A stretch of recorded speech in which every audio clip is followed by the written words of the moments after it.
একটা বাসে একটা গরিব বউ উঠলো। তো বউটা বাসে প্রচণ্ড ভিড়, জায়গা পেল না।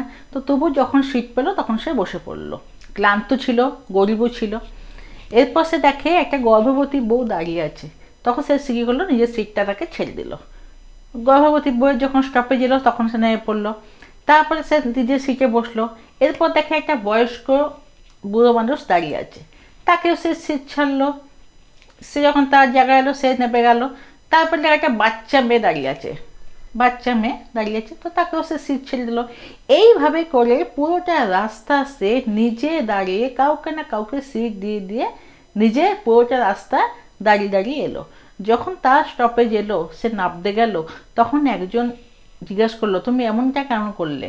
তুমি তো নিজেই ক্লান্ত, তুমি চাইলে পুরোটা রাস্তা বসে আসতে পারতে, তুমি কেন সবাইকে সিট ছেড়ে দিলে?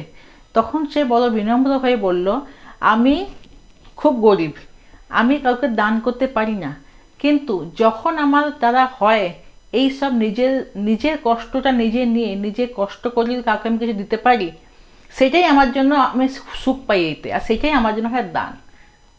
তো বন্ধু, অনেক সময় কি হয় না, আমরা ভাবি যে কাউকে খাওয়ানো বা কাউকে কাপড় দেওয়া, কাউকে পয়সা দেওয়া এটা দান, কিন্তু আসলে সেটা নয়।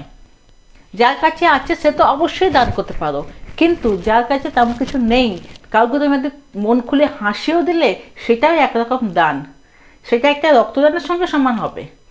তো জীবনে যদি কারো কাছে পয়সাপত্র না দিলেও দেওয়ার জন্য, দান করার জন্য, জীবনে যে সুযোগ পেলে, সামনে সুযোগ পাচ্ছ যে কোনো দান করার জন্য, নিজে কষ্ট করে হোক নিজের মেহনতে হোক, যদি তাকে কিছু সাহায্য করতে পারছো তাহলে বিন্দাস করে দাও, ওটা একটা রক্তদানের সঙ্গেও সমান হবে।